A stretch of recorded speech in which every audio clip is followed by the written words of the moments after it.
सुप्रभात बच्चों, आप सभी बच्चों का मेरे चैनल विद्या निकेतन पर बहुत बहुत स्वागत है और मैं हूं सुनीता श्रीवास्तव। बच्चों चलिए हम पढ़ेंगे आज हिंदी व्याकरण में क्रिया। क्रिया यानी काम का करना या होना, यानी काम। जिन शब्दों से किसी काम का करना या उसका होना पता चलता है उसे हम क्रिया कहते हैं। तो यहाँ देखिए, जैसे घोड़ा घास चर रहा है तो ये क्या है? क्रिया है, घोड़े द्वारा किया गया काम। सूर्य निकल रहा है, ये भी क्रिया है।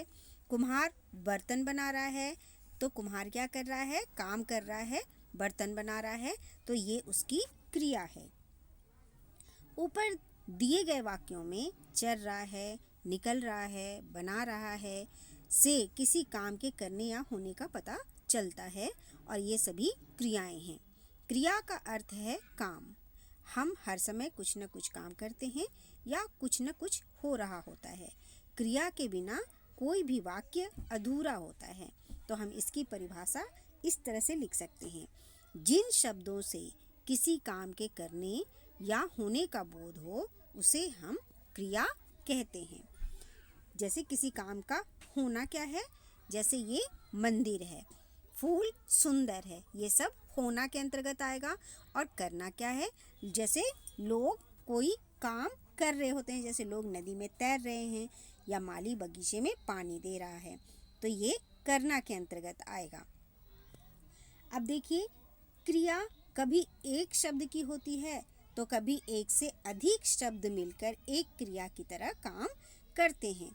जैसे यहाँ पर देखिए, माँ ने बेटे को पढ़ाया।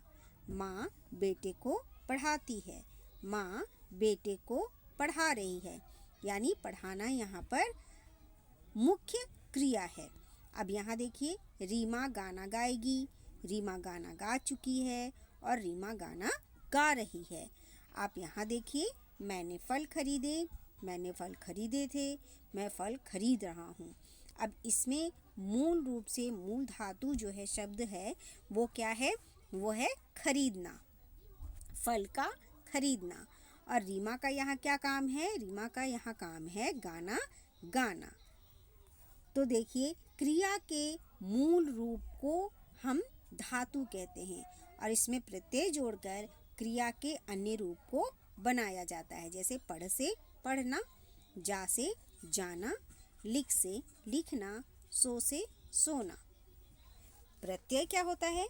प्रत्यय वो शब्द और शब्दांश होते हैं जो किसी शब्द के पीछे लगकर उनके अर्थ में परिवर्तन कर देते हैं। तो ये अभी आपने नहीं पढ़े हैं, मैं आपको आगे प्रत्यय के बारे में भी पढ़ाऊंगी।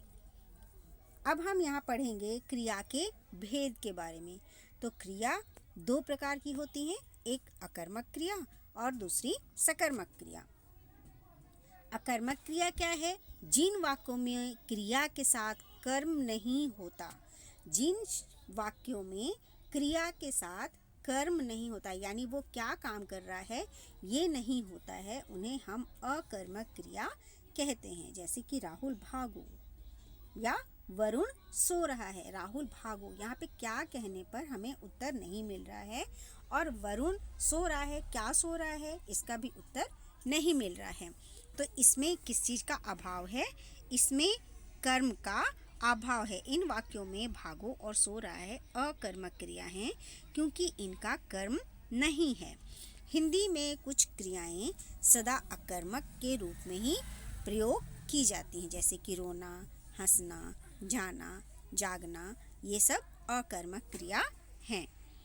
सकर्मक क्रिया क्या होती हैं? जिन वाक्यों में क्रिया का कर्म हो, यानी कोई भी क्रिया जो है वो कौन कर रहा है वो साथ में हो, उन्हें हम सकर्मक क्रिया कहते हैं। जैसे राधा करता, यानी राधा नृत्य कर रही है। राधा क्या कर रही है? नृत्य कर रही है, यानी यहाँ पर उसका कर्म है।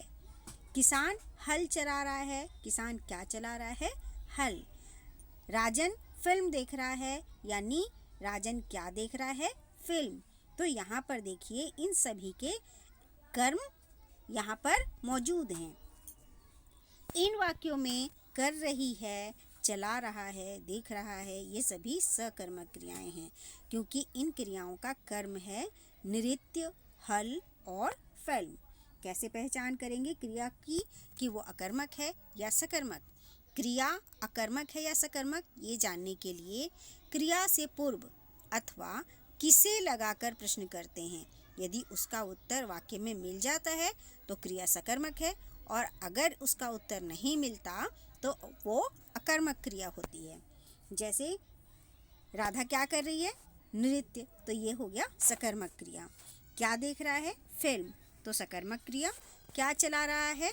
हल, तो ये भी सकर्मक क्रिया।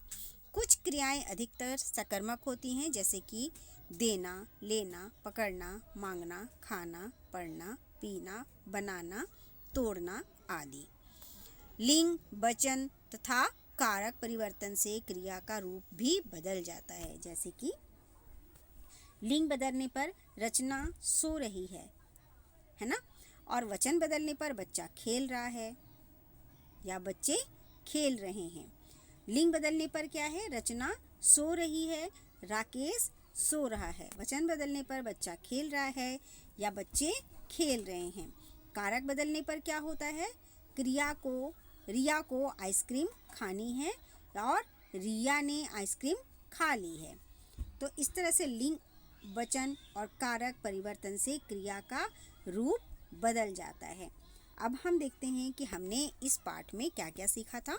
हमने सीखा कि जिस शब्द से क्रिया किसी काम का करना या होना पता चले उसे हम क्रिया कहते हैं।